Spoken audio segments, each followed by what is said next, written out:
বিশ্বাসঘাতকতার অপরাধের ক্ষমা নাই। যে যত বড় গাদ্দারি করবে তাকে তত বড় পাওনা বুঝিয়ে দিতে হবে। যদি তুমি গাদ্দারকে প্রশ্রয় দাও, বিশ্বাসঘাতককে যদি তুমি ক্ষমা করো, এই গাদ্দার বিশ্বাসঘাতক পিঠের পিছন থেকে এসে তোমাকে ছোবল মারবে। নারায়ে তাকবীর, আল্লাহু আকবারের স্লোগান নিয়ে রাজনীতিতে নেমেছিল যারা বাংলাদেশের মানুষের হৃদয় জয় করেছিল, নারায়ে তাকবীর আল্লাহু আকবারের স্লোগান দিয়ে এবং আল্লাহু আকবারের নামে, বিসমিল্লাহর নামে যারা বাংলার মাটিতে তাদের রাজনীতির ভিত তৈরি করেছে। এবার এই গাছ বড়সড় হওয়ার পর এখন তাদের অনেকের কাছে নারায়ে তাকবীর আল্লাহু আকবারের স্লোগান শুনলে কানে চুলকায়।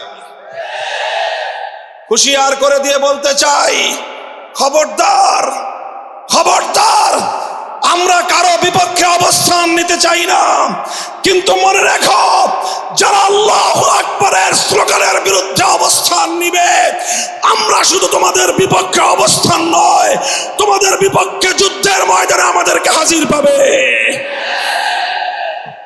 নারায়ে তাকবীর, নারায়ে তাকবীর, অ্যাকশন, অ্যাকশন, মুসলমানের অ্যাকশন।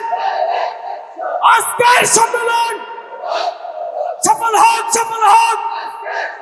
নারায়ে তাকবীর, নারায়ে তাকবীর আল্লাহু আকবারের এই স্লোগান শেখুল হাদিস আল্লাহর অপরাধের ক্ষমা নাই। যে যত বড় গাদ্দারি করবে তাকে তত বড় পাওনা বুঝিয়ে দিতে হবে। যদি তুমি গাদ্দারকে প্রশ্রয় দাও, বিশ্বাসঘাতককে যদি তুমি ক্ষমা করো, এই গাদ্দার বিশ্বাসঘাতক পিঠের পিছন থেকে এসে তোমাকে ছোবল মারবে। মুহতারাম হাজিরিন, গেল সোনার মদিনা, ইহুদি শূন্য হয়ে গেল, সব খালি। মদিনায় কোনো পত্তলিক নাই, মদিনায় কোনো ইহুদি নাই, শতভাগ কালেমা পড়নেওয়ালা মুসলমান। মা বাইনা আইরিন ইলা সাউরিন ওয়া মা বাইনা লাবাতাইল মদিনা, মদিনার দুই প্রান্তের মধ্যবর্তী ভূখণ্ডে শুধুমাত্র একটাই নাম, একটাই কালিমা, লা ইলাহা ইল্লাল্লাহু মুহাম্মাদুর রাসূলুল্লাহ সাল্লাল্লাহু আলাইহি ওয়াসাল্লাম। আমার নবী তো চিন্তা করতে পারতেন, ঠিক আছে মদিনা পূর্ণটাই ইসলাম কায়েম হয়ে গেছে, ইসলামী হুকুমত বাস্তবায়িত হয়ে গেছে, একটা রাষ্ট্র পেয়ে গেছি, এবার থেমে যাই নাকি? কি বলেন? নবীজি এরপরে ক্ষান্ত হয়ে গেলেন। আমার নবী সপ্তম হিজরিতে 1400 সাহাবায়ে কেরাম নিয়ে উমরা করার জন্য মক্কার দিকে রওনা হলেন। মক্কার উপকণ্ঠ হুদাইবিয়ায় যখন এসে পৌঁছলেন, মক্কার কুরাইশরা বাধা দিল, বলল কোনো উপায়ে আপনাকে মক্কায় ঢুকতে দিব না। নবীজি নম্র ভাষায় কথা বললেন, আমরা উমরা করতে এসেছি, ইহরাম করে এসেছি, উমরা করব, তাওয়াফ করব, আবার মদিনায় ফিরে যাব, আমাদেরকে বাধা দিও না। কুরাইশরা বলল কোনোভাবেই আমরা ঢুকতে দিব না। নবীজি তাদের কঠোর অবস্থান দেখে নবীজি একটা মন্তব্য করেছিলেন, আজ কুরাইশরা এমন যে কোনো শর্ত দিবে, যেই শর্তের মধ্যে বাইতুল্লাহর ইজ্জত এবং ইহতিরাম সম্মান রক্ষা পাবে, সেই শর্তে রাজি হয়ে আমি আজকে কুরাইশের সঙ্গে সন্ধি চুক্তি করব। আলহামদুলিল্লাহ, আল্লাহর নবীর ঐতিহাসিক রাজনৈতিক প্রজ্ঞাময় সিদ্ধান্তের মাধ্যমে হুদাইবিয়ায় সন্ধি চুক্তি স্বাক্ষরিত হলো মক্কার কুরাইশদের সাথে। হুদাইবিয়ার সন্ধি চুক্তি আমি আমার তালেবে ইলম ভাইদেরকে বলি, যারা বিশেষ করে সরেজাবি সরেবেকা থেকে উপরে সকল তালেবে ইলমরা, হুদাইবিয়ার সন্ধির রাজনৈতিক তাৎপর্য গভীর দৃষ্টিতে মনোযোগ দিয়ে মুতালা করতে হবে, পড়তে হবে। হুদাইবিয়ার সন্ধির মাধ্যমে নবী আকরাম সাল্লাল্লাহু আলাইহি ওয়াসাল্লামের রাজনৈতিক দূরদর্শিতার প্রমাণ পাওয়া যায়, আমার নবীর রাজনৈতিক দক্ষতার প্রমাণ পাওয়া যায়, রাজনৈতিক গভীর দৃষ্টিভঙ্গির পরিচয় পাওয়া যায়।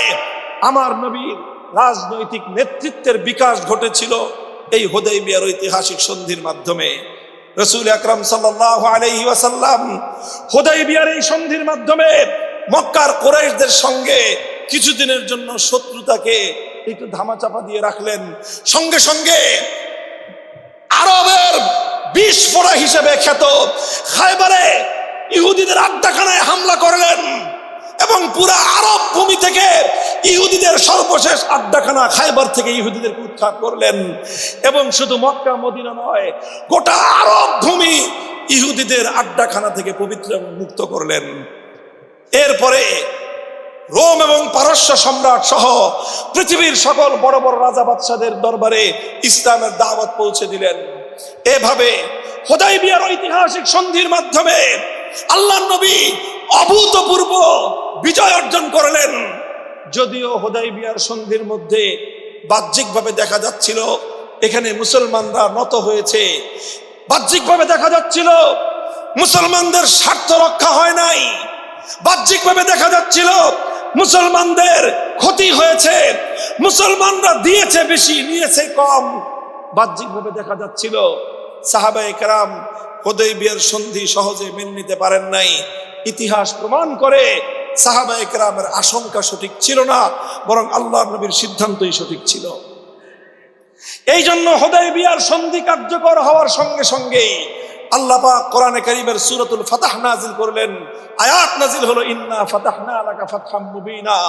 আল্লাহ বলে দিলেন, হে দুনিয়ার মানুষ, তোমরা মনে করছো হুদায়বিয়ার প্রান্তরে সন্ধি চুক্তি স্বাক্ষরিত হয়েছে, আমি আল্লাহ মুহাম্মদ আরবি সাল্লাল্লাহু আলাইহি ওয়াসাল্লামের এই ঐতিহাসিক সিদ্ধান্তের প্রতি আমার সমর্থন ব্যক্ত করে আমি ঘোষণা করলাম, হুদায়বিয়ার রণাঙ্গনে শুধু সন্ধি চুক্তি স্বাক্ষরিত হয়নি, বরং আল্লাহ তোমাদের জন্য ঐতিহাসিক বিজয়ের দুয়ার খুলে দিয়েছেন।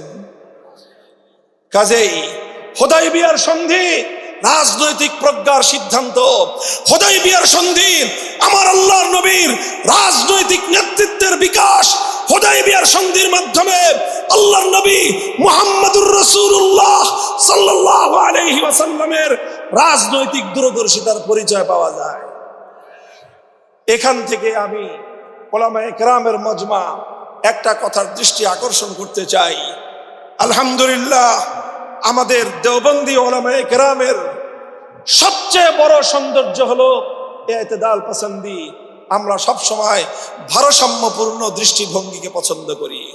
আমাদের আকাবেরিনরা সব সময় মধ্যপন্থা অবলম্বনকারী ছিলেন। আমাদের পূর্বপুরুষরা দারুল উলুম দেওবন্দ থেকে আমাদেরকে সেই শিক্ষাই দিয়েছেন।